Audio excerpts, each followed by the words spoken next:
오늘 저는 여러분과 함께 말씀 붙들고 승리하는 삶이라는 제목을 가지고 함께 말씀 나누기를 원합니다.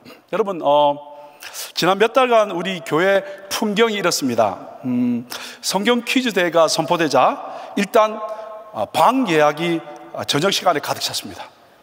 토요일 오전에도 곳곳에 방에서 모여서 기도도 하고 또 성경 퀴즈 대회 준비를 합니다. 마치 수험생들이 학원을 다니는 것처럼. 왜냐하면 가방 든 모습들이 그렇습니다. 가방을 메고 또 만난 것을 들고 저녁 시간에 교회에 모여서 각 방마다 불을 밝히고 얼마나 열심인지 모르겠습니다. 거기에 반해 우리 목사님들은요, 혹시 족보가 있나 해서 알아보고 자료를 카피해서 우리 귀한 선수들에게 돌리고, 그 중에 어떤 분이 카피룸에 남겨놓은 게 있으면 그게 혹시 족보인 줄 알고 카피해서 우리 팀들에게 나눠주기도 하고, 가족일로 우리 통독하는가 하면 여러분 필사도 하고요, 또 말씀을 읽고요, 쓰면서 마음에 새기고 암송하고, 여러분 하여튼 그 몇 달간이 장관이었습니다. 얼마나 멋지고 귀한 시간인지 모르겠습니다. 토요일날 우리 시험 당일날은 어떻습니까? 선수들은 물론이고요, 각 그룹의 선수들을 위로하면서 힘이 되어주는 그런 모습, 각종 음식을 준비하고 화이팅을 외치고, 그죠? 아는 것만 나오게 앞서서 기도하고요, 그죠? 또 어떤 분은 너무 머리를 흔들지 말라고, 외운 거 다 나간다고, 뭐 이렇게 표현한 분도 계신 걸 보았습니다. 여러분, 분명 대회입니다만은 말씀을 사모하며 열정으로 달려가는 그 모습은 마치 천국을 사모하는 귀한 모습과 같았습니다.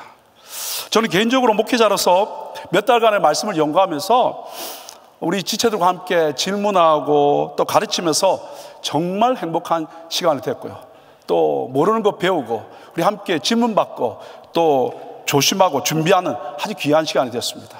어떤 분이 그렇게 물어보더라고요. 등수는요, 묻지 마시기 바랍니다. 지난 주일날 우리는요, 귀한 담임 목사님을 통해서 말씀으로 돌아가자는 말씀을 통해서 왜 우리가 말씀으로 돌아가야 되는가, 여기에 대해서 우리가 함께 귀한 말씀을 들었습니다. 그렇다면 이제 우리가 할 일이 뭐냐면 말씀을 쓰고 말씀을 읽고 말씀을 암송하고 귀한 시간을 가졌다면 이제 우리가 할 일이 있다면 그 말씀을 붙드는 겁니다. 그리고 그 말씀을 붙들고 삶을 살아가야 된다는 거죠. 그래야 그 말씀이 이론이 아니라 삶이 되고요, 그리고 다른 사람의 이야기가 아니라 나의 이야기가 되고요, 그리고 그 말씀이 삶에서 열매를 맺을 줄 믿습니다. 그래서 오늘 저는 아브라함의 삶을 통해서 말씀 붙들고 승리하는 삶, 말씀 붙들고 승리하는 삶이라는 제목으로 함께 말씀을 나누기를 원합니다. 말씀을 시작하면서 말씀을 준비하다 보니까 몇 년 전에 어떤 분을 기억합니다. 전화가 왔습니다. 목사님, 벌써 목소리 들어보니까 힘이 없어요. 목자인데 힘이 빠져서 연락이 온 겁니다. 그래서 우리가 북카페에서 만났습니다. 그래서 여러 가지 이야기를 다 들어보았습니다. 그래서 제가 그분에게 혹시 오늘 묵상은 하고 오셨습니까? 그랬더니 묵상하셨대요. 그러시냐고. 오늘 집사님이 하신 그 의문, 가지고 계신 그 의문, 어려움이 오늘 묵상 말씀에서 뭐라고 말씀하실까요? 그리고 다시 그 시간 우리 북카페에서 묵상을 다시 하기 시작했습니다. 그리고 말씀을 나누면서 정말 그분에게 필요한 말씀을 그날 하나님이 허락해 주셨습니다. 저는 그분이 그날 그 시간에 그 문제를 가지고 찾아올 줄 몰랐지만 하나님은 그분이 그 문제 가지고 그날 그렇게 올 걸 알고 계셨죠. 그래서 그날 필요한 말씀을 주셨고요, 그때 그 말씀을 나누고 그 말씀을 도전했을 때 정말 귀하게 목사님 다시 한번 이 말씀 붙들고 함께 도전해 보겠습니다. 그리고 북카페에서, 옛날 북카페에서 우리 함께 말씀을 나누고 기도하고 WPC로 가서 기도하면서 그리고 그 영혼을 품고 다시 목자로서 서는 귀한 모습을 보았습니다. 사랑하는 여러분, 말씀을 붙들면 살아날 수 있는 줄 믿습니다. 어려움이 있습니까? 말씀을 붙들면 하나님께서 우리 가운데 승리를 주실 줄 믿습니다. 자, 그렇다면 말씀을 붙들고 승리하려면 어떻게 해야 될까요? 첫째는 뭐냐면 말씀을 쫓아가야 합니다. 여러분, 세상에서 우리가 말씀을 붙들지 못하고 말씀대로 살지 못하면 죄송한데 우리는 이렇게 살 수밖에 없습니다. 첫째는요, 자기 생각과 욕심을 쫓아 살 수밖에 없습니다. 말씀 대신에 내 지혜와 내 경험대로 살면 결국 멸망의 길인데 그 길을 따라갈 수밖에 없다는 거죠. 두 번째는요, 세상의 가치와 풍조를 쫓아갈 수밖에 없습니다. 말씀을 붙들지 않으면요, 세상의 유행과 돈과 성공과 쾌락, 그것이 삶의 기준이 되는 거죠. 그러니까 어떻게 해요? 결국 세상의 가치와 풍조를 따라갈 수밖에 없다는 겁니다. 세 번째는 어떨까요? 말씀을 붙들지 못하면 사람의 말과 여론, 그리고 사람의 인정, 그것을 쫓아갑니다. 말씀 대신에 사람의 인정이나 평가를 따르다 보면 하나님보다 사람을 더 의식하게 되어 있습니다. 저 사람이 뭐라고 생각할까? 이거죠. 또 네 번째는 뭐냐면요, 말씀을 붙들지 못하면 사단의 거짓과 미혹을 쫓아갈 수밖에 없다, 그 말입니다. 하나님의 말씀이 중심이 되지 못하면 사단이 거짓으로 우리의 마음과 생각을 어떻게 뒤흔들어 놓는다, 그 말입니다. 여러분 잘 아시지 않습니까? 요한복음 8장 44절 끝부분에 보시면 이는 저가 거짓말장이요 거짓의 아비가 되었다라는 거예요. 거짓말을 통해서 우리를 뒤흔들어 놓기 때문에 말씀을 붙들지 않으면 어떻게 해요? 흔들릴 수밖에 없다, 그 말입니다. 우리는 어떨까요? 말씀을 읽고 또 말씀을 암송하고 말씀을 붙들고 산다고 하면서도 그 말씀이 나에게 부딪혀오지 않으면 여기 나온 여러 가지 모습이 우리 가운데 나올 수밖에 없다, 그 말입니다. 자, 그럼 오늘 아브라함은 어떻게 했을까요? 다른 것 쫓아가지 아니하고 감사하게 말씀을 쫓아갔다는 거죠. 여러분 오늘 말씀 읽으신 12장 4절에 보시면 이에 아브라함이 여호와의 말씀을 쫓아갔고 라고 되어 있습니다. 이 말씀에 쫓아갔다라는 이 말의 의미는 뭐냐면 하나님이 이미 말씀하셨는데 이 말씀에 그리고 아브라함이 갔다, 그 말입니다. 즉 하나님이 어떤 말씀을 하셨는데 그 말씀에 대해서 어떻게 다른 말 없이, 다른 의무사항 없이, 다른 불평 없이, 다른 원망 없이 그 말씀대로 그대로 갔다, 그 말입니다. 자, 그러면 금방 읽으신 말씀에 이해라고 말씀이 나왔지 않습니까? 그 말은 어떻게 앞에 말씀이 되겠죠. 창세기 12장 1절 말씀입니다. 여호와께서 아브라함에게 이르시되 너는 너의 본토 친척 아비 집을 떠나 내가 내게 지시할 땅으로 가라라고 되어 있습니다. 여러분 본토 친척 아비 집을 떠나 내가 내게 지시할 땅으로 가라 이야기하니까 얼마나 되는지를 우리가 잘 몰라요. 지도를 한번 보여주시겠습니까? 그가 사는 곳은 갈대아 우리였습니다. 그때 하나님의 말씀이 들리게 되고 그래서 어떻게 하란 땅으로 가게 됩니다. 그 거리가 얼마나 되냐면요 900마일이 넘습니다. 그리고 하란 땅에 머물게 되고 그리고 하나님의 음성을 듣고 나가지 않으니까 하나님께서 하란에서 다시 말씀하십니다. 그래서 하나님의 음성을 듣고 그 사랑하는 아버지와 이별하고, 그죠? 그리고 어떻게 또 600마일 되는 그 세겜 땅으로 갔다, 그 말입니다. 여러분 75년 동안 살아왔던 내 삶의 터전, 그것을 포기하고 여러분 어떻게 해요? 갈대아 우리에서 하란으로, 그리고 신학자들에 의하면 왜 그 아버지 데라와 그곳에서 헤어졌을까?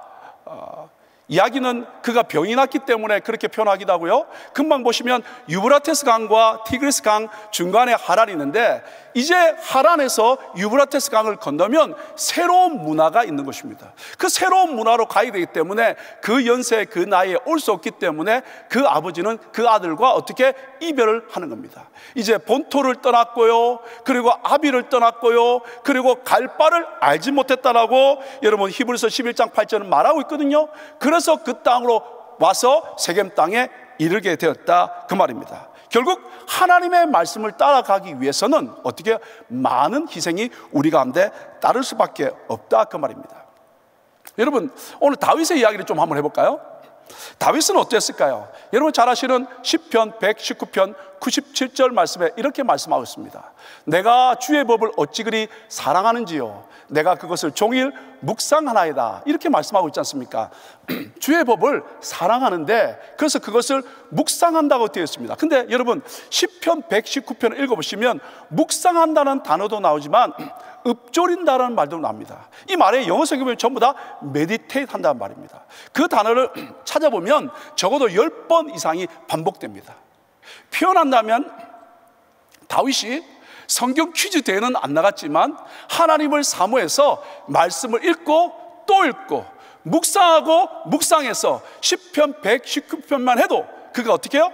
10번 이상 말씀을 계속해서 공부했다 그 말입니다. 자, 그러면 이렇게 말씀을 연구하고 말씀으로 돌아가고 그리고 성경 퀴즈대를 준비했다면 이제 다윗의 삶을 통해서 그는 이 말씀을 연구하고 묵상하고 사랑했다면 그 삶 가운데 어떤 모습이 나타나야 될까요? 첫째는요, 여호와의 뜻을 먼저 묻고 행동합니다. 말씀을 묵상하고 말씀을 사랑하면 행동하기 전에 먼저 하나님의 뜻을 묻는다 그 말입니다. 여러분, 사무엘상 23장 2절에 보면 이에 다윗이 여호와께 묻자와 가로되, 이제 블레셋 사람을 치러 가야 되는데 어떻게 해요? 하나님께 먼저 묻는다는 거예요. 여러분, 하나님의 말씀을 사랑해서 그 말씀을 묵상하는 사람들, 그래서 하나님의 말씀대로 살기를 원한다면 이제 첫 번째 할 것이 뭐냐면 하나님께 묻는다는 거예요. 어떤 상황과 여건 가운데서도 결정하기 전에 하나님께 묻는다는 것, 우리의 삶 가운데 이런 삶이 될 수 있기를 예수 이름으로 축복합니다. 둘째는요, 말씀을 사랑하고 묵상하는 삶 가운데 나타나는 모습은 어떤 것일까요? 사울을 죽일 기회에도 말씀을 기준으로 절제합니다. 여러분 잘 아시는 것처럼 이번에 사무엘상을 공부하면서 보셨습니다만은 다윗이 사울을 죽일 수 있는 기회가 2번이나 있었지 않습니까? 그런데 어떻게 해요? 사무엘상 24장 6절에 보면 내가 자기 사람들에게 이르되 내가 손을 들어 여호와의 기름 부음 받은 내 주를 치는 것은 여호와의 금하시는 것이니, 분명히 죽을 수 있는 기회 있고 그리고 화가 나고 그리고 복수할 수 있는 기회 있지만 하나님의 말씀이 기름 부음 받은 자를 치지 말라고 하니까 내 감정과 내 복수심보다 하나님의 말씀이 앞서가는 거예요. 이것이 오늘 우리 삶 가운데 회복되어야 될 줄 믿습니다. 사랑하는 여러분, 우리 가운데 어떤 일을 당하면 바로 반응해 버릴 수도 있고요, 그리고 보복해 버릴 수 있고요, 그리고 나를 무시했다고 일을 갈 수도 있지만 하나님의 사람들은 그 이전에 어떻게 해요? 하나님의 말씀이 앞서감으로 말미암아 내 감정이 말씀이어서 컨트롤되는 것, 이것이 바로 말씀 붙든 삶의 모습인 줄 믿습니다. 여러분, 물론 다윗도 실수한 적이 있습니다. 역대상 13장에 보시면 법궤를 옮길 때 여러분 기억하십니까? 자기 방식대로 새 수레를 준비했습니다. 그리고 다윗과 이스라엘 온 무리가 하나님 앞에서 힘을 다해서 뛰놀며 노래하며 수금과 비파와 소고와 재금과 나팔을 주악하면서 얼마나 기뻐했는지 모릅니다. 그런데 여러분, 기돈의 타작 마당에 이르렀을 때 하나님이 진노하사 어떻게? 치시는 거죠. 소들이 띠므로 말미암아 어떻게? 우사가 손을 대므로 말미암아 하나님을 치심으로 우사가 거기서 그만 죽고 마는 거죠. 아니, 하나님의 궤를 옮겨오는 것인데 근데 내 방식으로 하면 하나님 기뻐하지 않는 거죠. 근데 죽고 난 뒤에 그 실수 후에 다윗은 다시 하나님의 말씀으로 돌아갑니다. 여러분 볼까요? 역대상 15장 15절 말씀입니다.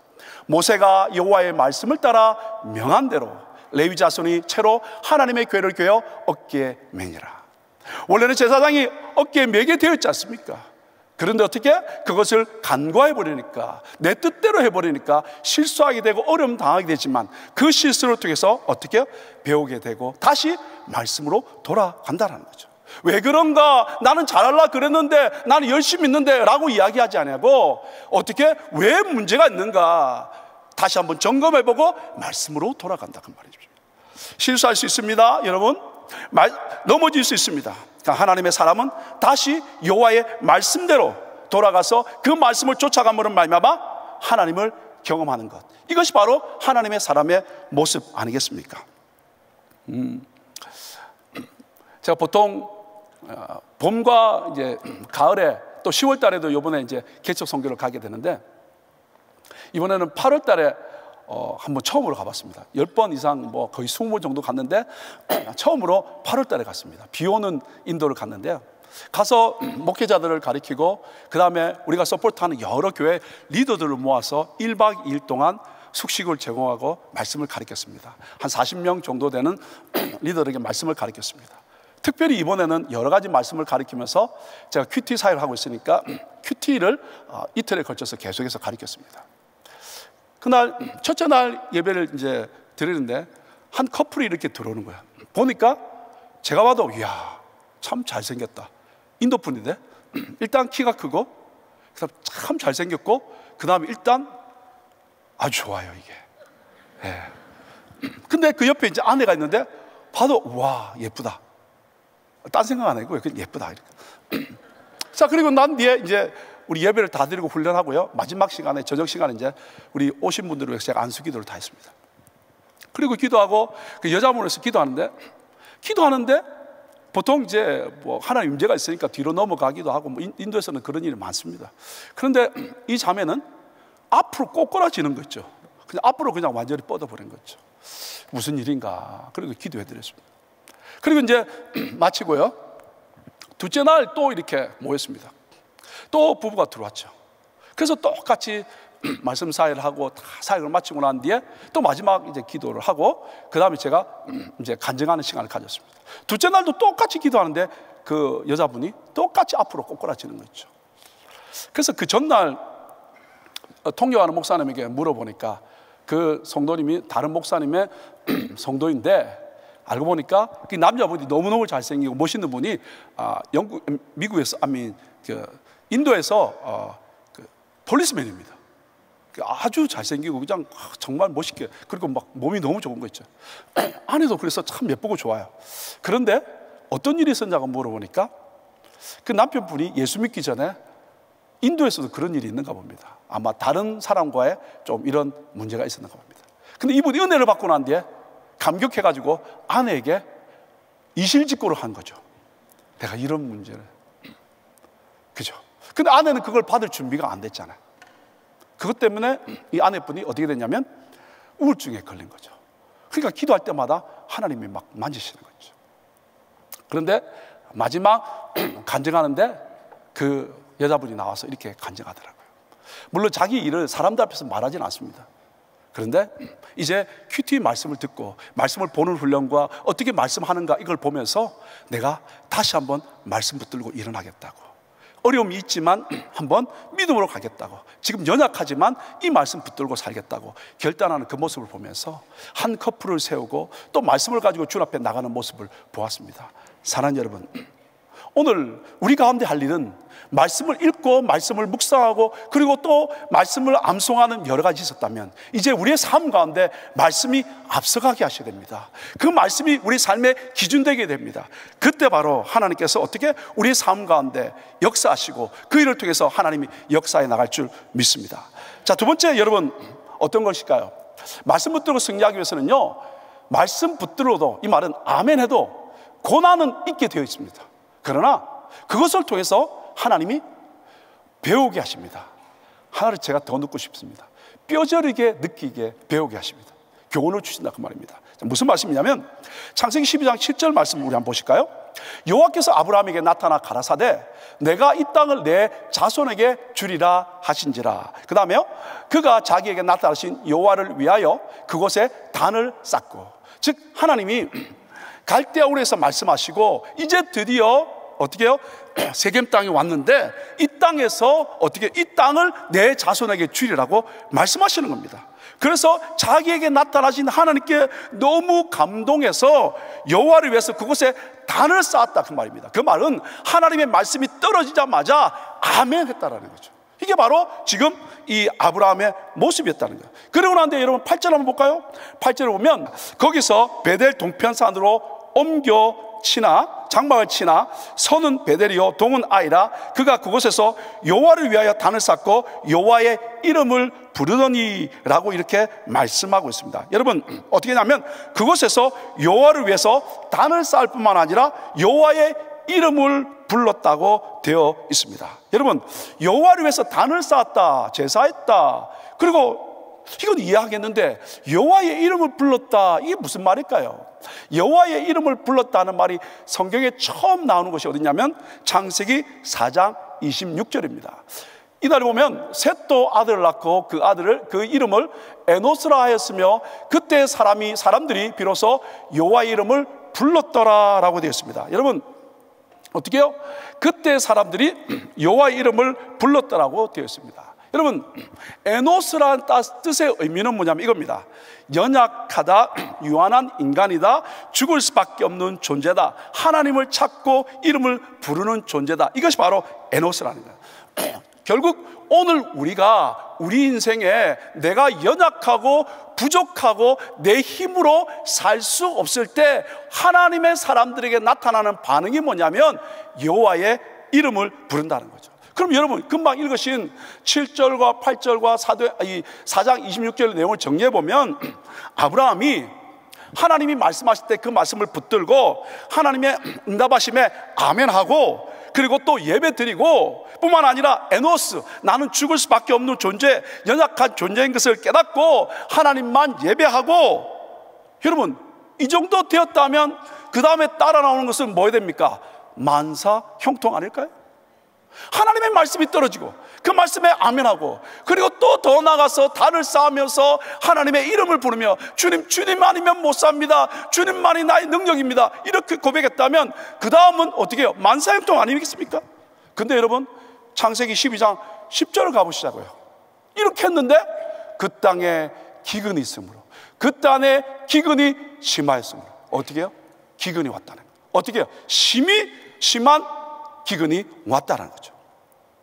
그래서 여러분, 말씀을 쫓아가도, 아멘해도, 예배해도, 주님만 의지해도 기근이 있다라는 거예요.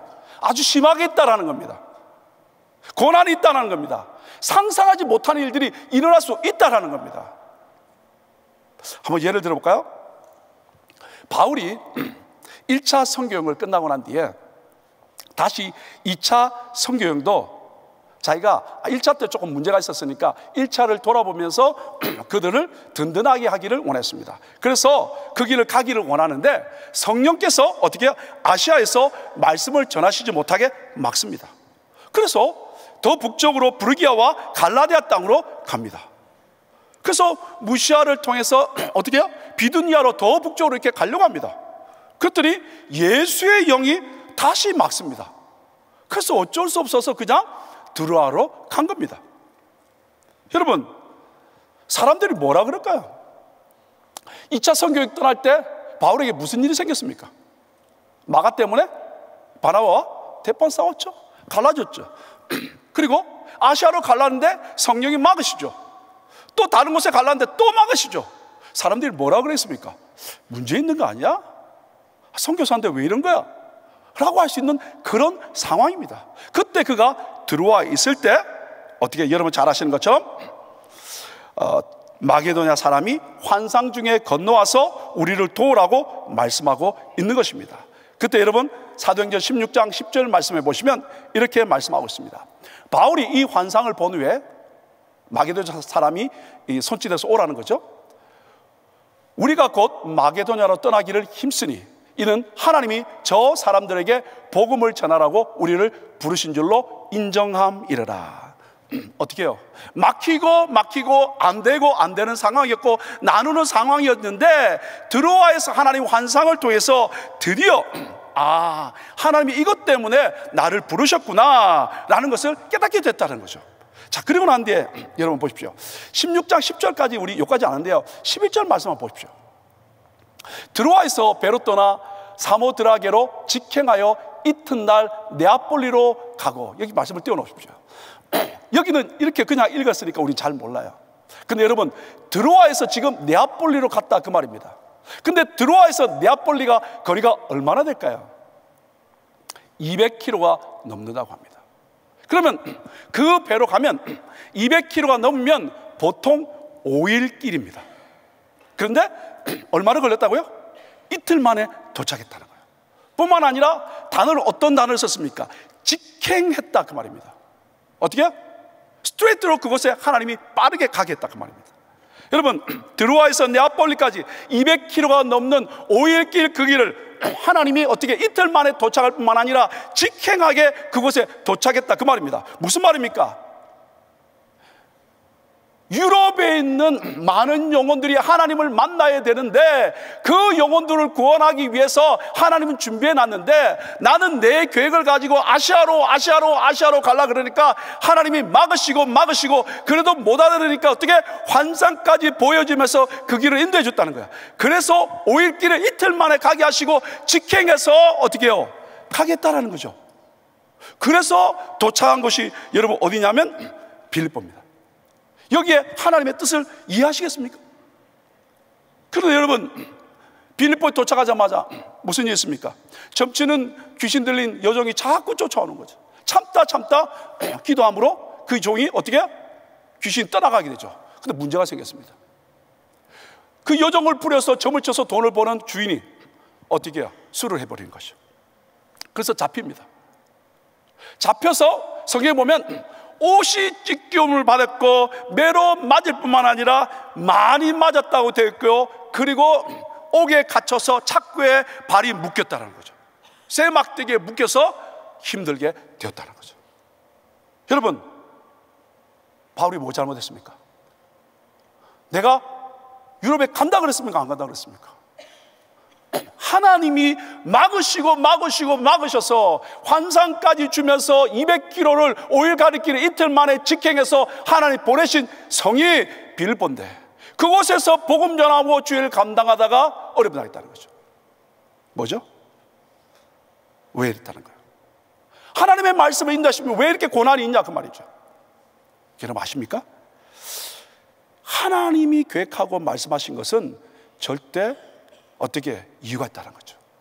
자, 여러분 잘 아시는 이사야 55장 10절로 12절 말씀 우리 함께 읽어볼까요? 시작. 비와 눈이 하늘에서 내려서는 다시 그리로 가지 않고 토지를 적시어서 싹이 나게 하며 열매가 맺게 하여 파종하는 자에게 종자를 주며 먹는 자에게 양식을 줌과 같이 내 입에서 나가는 말도 헛되이 내게로 돌아오지 아니하고 그 다음에요 같이 읽읍시다. 시작. 나의 뜻을 이루며 나의 명하여 보낸 일에 형통하리라. 이 말씀 띄워놓으면 좋습니다. 여러분 뭐라고 했습니까? 비와 눈이 하늘에서 내립니다. 근데 어떻게 그냥 가지 않습니다. 토지를 적십니다. 싹이 나게 합니다. 열매를 맺게 합니다. 파종하는 자에게 종자를 줍니다. 먹는 자에게 양식을 준다는 거죠. 그와 마찬가지로 하나님의 입에서 나간 말씀은요 헛되이 주님께 돌아오지 않는다라는 거예요. 어떻게 하는 거예요? 나의 뜻을 이루며 나의 명하여 보낸 일에 여러분 뭐라고 했죠? 형통하리라. 여러분 이 형통하리라 그러니까 어떻게 해요? 시제가 어떻게 와닿습니까? 형통할 것이다 이게 아닙니까? 미래형이라고요. 그렇죠. 그래서 영어성에 보면 will이라는 단어를 쓰고 있습니다. 근데 원어에는요 완료형을 쓰고 있습니다. 무슨 말일까요? 이미 이루어졌다 그 말입니다. 여러분 이 말의 의미는 뭐냐면 하나님의 주신 말씀 그 말씀을 붙들고 있으면 상황과 여건은 변하지 않았지만 그 말씀은 이미 이루어졌기 때문에 붙들고 있는 사람의 삶 가운데 그 말씀이 그대로 이루어진다는 거예요. 문제는 내가 그 말씀을 붙들고 있냐 아니냐 그게 문제죠. 성경 읽고 묵상하고 많이 했다면 이제 우리들이 할 일이 있습니다. 하나님의 뜻을 이루시도록 명하이 말씀을 내가 붙들고 있으니 그 말씀이 내 삶 가운데 내 직장 가운데 자녀 가운데 그리고 모든 문제 가운데 하나님의 뜻으로 말미암아 형통케 되어 주시옵소서. 이게 이 말씀이라는 거예요. 하나님의 말씀은 이루어진다는 거죠. 문제는 내가 놓치는 게 문제입니다. 그래서 여러분 히브리서 6장 17절은 이렇게 말합니다. 하나님은 약속을 기업으로 받는 자들에게 그 뜻이 변치 아니함을 충분히 나타내시려고 그 일에 어떻게 해요? 맹세로 보증했다는 거예요. 하나님이 맹세하면서 보증합니다. 여러분 약속 붙들면 삽니다. 약속 붙들면 회복됩니다. 약속 붙들면 치유됩니다. 약속 붙들면 부흥이 옵니다. 이 약속을 주님 주시고 하나님 뭐 하셨다는 거예요? 맹세까지 해 주셨다는 거죠. 그럼 우리가 할 일은 옆에 한번 물어보겠습니다. 우리가 할 일은 뭘까요? 할렐루야. 그거 아니겠습니까? 두말하면 그렇죠? 여러분 근데 여러분 누가복음 8장 15절에 30배, 60배, 100배를 열매 맺는 이야기가 있습니다. 좋은 땅에 있다는 것은 착하고 좋은 마음으로 말씀을 듣고 지켜 인내로 결실하는 자니라 라고 되어 있습니다. 하나님의 말씀 우리가 듣고 읽고 다 했지 않습니까? 이제 할 일이 있다면 뭐냐면 그 말씀을 지켜 사는 겁니다. 하면서 꼭 놓치지 말아야 될 게 뭐냐면 인내라는 단어입니다. 여러분, 인내하니까 뭐라고요? 참아야 하느니라, 참아야 하느니라. 보통 인내를 그렇게 생각하고 계십니다. 그런데 여기서 인내는 단어는 휘포모네라는 단어인데, 이건 뭐냐면 아래에서 머물다 이거요. 그리고 아래에서 머물면서 버티다. 근데요, 이 단어가 동사는 뭐냐면 휘포메노라는 단어인데, 이 단어는 이겁니다. 힘들고 어려운 일이 있을 때 미래에 이루어질 소망을 바라보면서 자기의 자리를 떠나지 않고 지키는 것. 와, 인내는 참아야 하느냐, 저 인간 때문에 안 돼, 참아, 그게 아니라니까 여러분. 인내는 하나님의 말씀 붙들고 사는 이 사람은 여기서 그냥 참는 것이 아니라 어떻게 한다는 거예요? 하나님의 이루실 것을 소망하면서, 죄송한데 그 자리를 떠나지 아니하고 그 자리를 지키면서 말씀을 붙드는 것, 이게 인내라는 거예요. 오늘 우리 가운데 이 인내가 회복되길 예수 이름으로 축복합니다. 안 맞으면 떠나고 힘들면 그만두고, 아니에요. 인내는 이제 30배, 60배, 100배 열매 누구나 안 맺고 싶습니까? 근데 그 열매를 맺으려면 그 말씀을 듣고 지켜 인내해야 되는데, 그것은 그 자리를 일단 지키는 겁니다. 근데 지킬 수 있고 진행할 수 있는 것은, 죄송한데 내 힘으로 안 된다는 거예요. 그때 눈을 들으셔야 된다는 거예요. 하나님, 그 일을 이루어 주옵소서. 하나님 역사하여 주셔서 하나님을 바라보며 소망할 때 그것을 뛰어넘게 되고 그 자리에서 열매가 맺힐 줄 믿습니다. 이게 바로 오늘 우리한테 주시는 말씀입니다. 사랑하는 여러분, 아브라함이 분명히 말씀을 붙들고 그 땅을 받았지 않습니까? 그런데도 기근이 오게 되고, 그로 말미암아 아브라함이 어떻게 합니까? 애굽으로 내려가게 됩니다. 여기 보면 거류하려 갔다, 거류라는 말입니다. Living for a while입니다. 이민 간 게 아닙니다. 자기도 알아요. 이건 하나님 주신 땅이지만 조금 어렵기 때문에 제가 간 겁니다. 타협한 겁니다. 그죠? 근데 그곳에서 여러분 참 부끄러운 일을 당하죠. 아내를 누이라고 속이게 되고요. 그러나 하나님의 은혜로 말미암아 바로의 집에 큰 재앙을 주시고 그곳에서 많은 소유를 가지고, 여러분 아시는 것처럼 애굽에서 나올 수 있게 됐습니다. 그리고는 어떻게 하냐면 처음 장막 쳤던 곳으로 올라와서 어떻게 하냐면 13장 4절입니다. 13장 4절에 이렇게 말씀하셨습니다. 그가 처음으로 단을 쌓은 곳이라, 그가 거기서 여호와의 이름을 불렀더라. 여러분, 여기는 우리의 감정이 들어가 있지 않습니다. 여러분이 아브라함이라면 이 예배는 어떤 예배였을까요? 이런 걸까요? 그럴 수 있지. 내가 살아야 우리 가정이 사니까 그 정도 거짓말이야. 아니면 결과가 중요하잖아. 가축과 은과 금이 풍부하니까 괜찮아. 이거였을까요? 아닙니다. 회개의 눈물이 있는 예배였을 것입니다.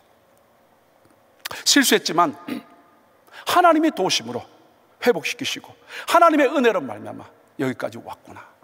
나 정말 연약한 존재구나. 그죠? 그리고 그 마음속에 어떤 결단이 있었을까요? 어려워도 나 말씀 붙들고 살리라. 실패했습니다. 하나님의 약속의 말씀을 붙들어도 고난이 오고 그거로 말미암아 실패했다라는 거야. 그러나 하나님은 그것을 통해서 뼈저리게 배우게 하십니다. 교훈을 주신다, 그 말입니다. 여러분, 그래서 실패할 수 있지만 끝까지 말씀 붙들어야 되는 것은 그것을 통해 하나님이 가르쳐 주시고 다시 한번 이렇게 세우는 줄 믿습니다. 사랑하는 여러분, 혹 어떤 일에 감정으로 반응했고 어떤 일에 내 마음대로 행동했다면 다시 한번 말씀을 앞에 세우시고 말씀에 앞서가게 하는 여러분 될 수 있기를 예수 이름으로 축복합니다.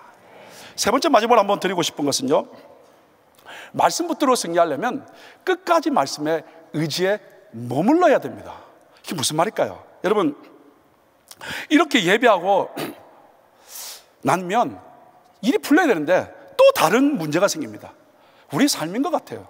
이런 문제가 있어서 기도하고 그래서 한 곡에 넘어오면서 이제 괜찮다 싶으면 또 다른 곡에 오는 거예요. 우리 인생 같지 않습니까? 왜냐하면 아브라함과 롯이 함께 살고 있습니다. 둘 다 목적을 하잖아요. 그러니까 어떻게 문제가 생긴 겁니다. 여러분 13장 6절에 보니까 뭐라고 되어 있습니까? 그 땅이 그들의 동거함을 용납지 못하였으니 곧 그들의 소유가 많아서 동거할 수 없었습니다. 여러분 잘 되니까, 그죠? 어떻게 같이 있을 수 없는 겁니다. 그래서 문제가 뭐냐면 목자들끼리 서로 다투는 겁니다. 우리가 잘 아는 것처럼. 그리고 그 땅에는 가나안 땅 사람과 그 다음에 브리스 사람도 함께 살고 있으니까 목축지가 충분하지 않는 겁니다. 그때 아브라함이 어떻게 우리 서로 다투지 말자라고 하면서 어떻게 하냐면 제안을 합니다. 13장 9절입니다. 내 앞에 온 땅이 있지 아니하냐? 나를 떠나라. 네가 좌하면 나는 우하고 네가 우하면 나는 좌하리라 라고 이야기하면서 어떻게 그 조카에게 먼저 우선권을 줍니다. 그때 이 롯의 반응을 볼까요? 10절 말씀입니다. 이에 롯이 눈을 들어 요단들을 바라본즉 소알까지 온 땅에 물이 넉넉하니 여호와께서 소돔과 고모라를 멸하시기 전이었는 고로 여호와의 동산 같고 애굽 땅과 같았더라. 내가 눈을 들어서 보니까 그 땅이 어땠냐면 물이 넉넉한 거예요.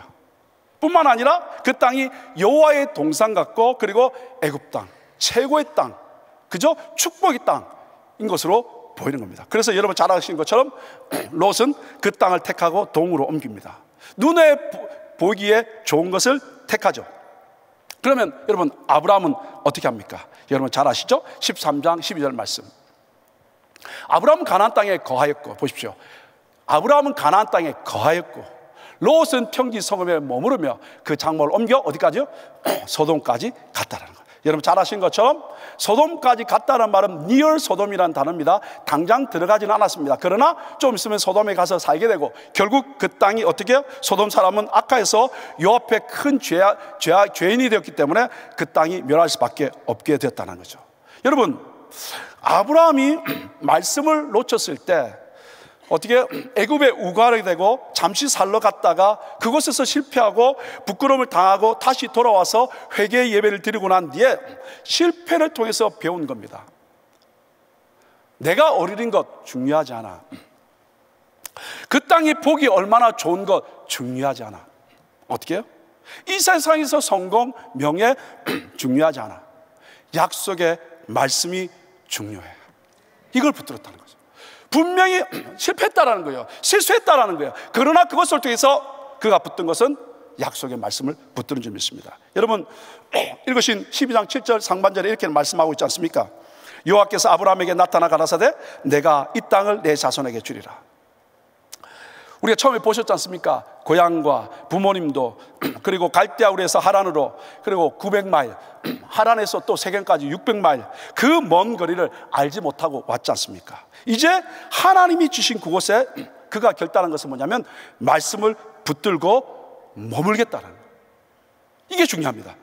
분명 기근으로 애굽에 내려가서 정말 부끄러운 시간을 가졌지만 하나님의 도심으로 은혜를 경험하고 다시 예배하며 결단했다 그 말입니다. 여러분 상황과 여건에 타협하지 말고 보이는 것에 흔들리지 말고 어떻게 해요?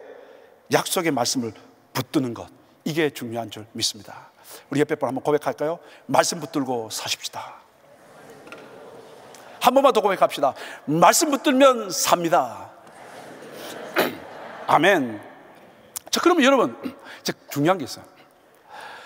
좋은 것을 택하지 않고 그가 그 땅을 지켰지 않습니까? 말씀대로. 그랬더니 말씀대로 머물면 어떤 축복이 있을까요? 이걸 마지막 나눠야 될 것 같습니다. 자, 13장 14절 말씀입니다. 롯이 아브라함을 떠난 후에, 여러분 이 말씀이 어떻게 읽힙니까?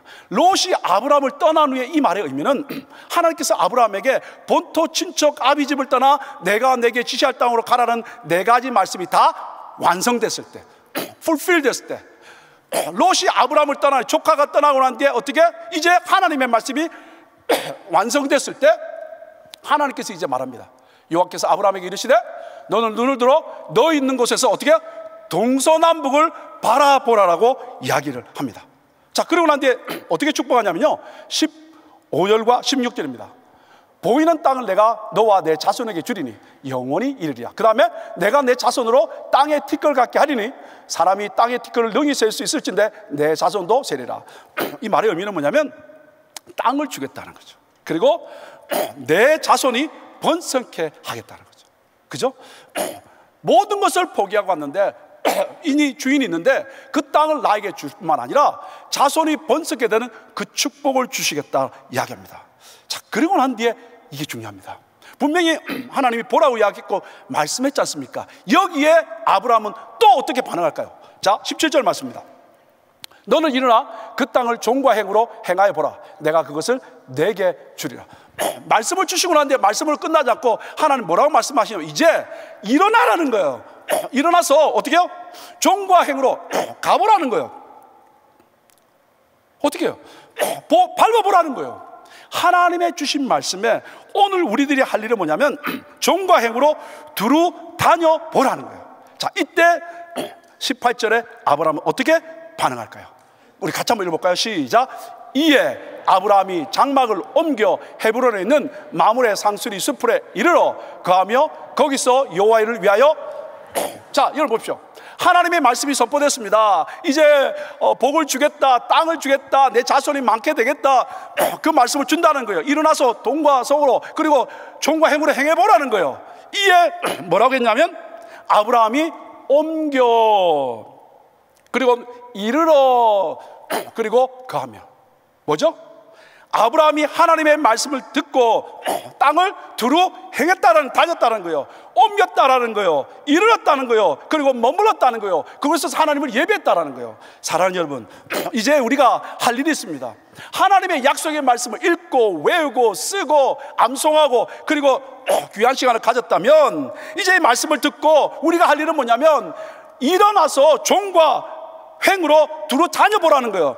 그래서 어떻게 여러분의 가정과 직장과 교회와 그리고 세상 가운데 또 열방 가운데 다녀보라는 거예요. 다녀보면서 어떻게 하나님이 행하신 것을 느껴보라는 거예요. 하나님 뭘 이루는가 보라는 거예요. 그때 바로 하나님께서 우리 가운데 약속하신 그 일들을 이루어지게 할 줄 믿습니다. 여러분, 우리 주님도 마찬가지입니다. 요한복음 5장에 보시면 아들이 아버지 하시는 일을 보지 않고는 아무것도 스스로 할 수 없어서 아버지께서 행하시는 그것을 아들로 그와 같이 행하신다. 예수님도 자기가 그냥 행하지 아니하고 하나님이 행하신 것을 봤다는 거예요. 그 말씀대로 행했다는 거예요. 그래서 어떻게 그는 삶을 사시면서 계속해서 오셔서 자기 사역을 한 것이 아니라 하나님이 원하신 뜻이 뭔가, 하나님의 방법이 뭔가, 하나님 뭘 이루기를 원하는가, 그 말씀을 쫓아갔다는 거예요. 이게 바로 승리의 비결인 줄 믿습니다. 사랑하는 여러분, 우리는 지난 몇 개월 동안 정말 귀한 시간을 가졌습니다. 말씀을 읽고 쓰고 암송하고 그죠? 또 시험치고 그리고 외우고 얼마나 귀한 시간 됐습니까? 이제 우리가 할 일이 됐습니다. 사랑하는 여러분, 이제 말씀을 쫓아 사는 삶을 사셔야 됩니다. 그 말씀에 앞서가게 하셔야 됩니다. 해도 문제가 있는, 있을 수 있습니다. 그러나 하나님의 뜻은 이루어집니다. 그죠? 하나님이 형통케 하게 만들어준다는 거예요. 말씀만 붙들면 그 이루어진다는 거예요. 뿐만 아니라 하나님 이 말씀 붙들고 여러분 그 약속의 자리에서 머무셔야 됩니다. 머물며 주님을 바라보셔야 됩니다. 그리고 이제 말씀이 떨어졌을 때 여러분이 보내신 그곳, 직장입니까? 가정입니까? 사업체입니까? 아니면 열방입니까? 그곳을 다니시면서 보시면서 밟으시면서 선포하시면서 말씀에 앞서가게 하십니다. 그때 주님께서 우리 가운데 30배, 60배, 100배 열매를 맺게 할 줄 믿습니다. 말씀 붙들고 승리하는 저와 여러분 될 수 있기를 예수 이름으로 축복합니다.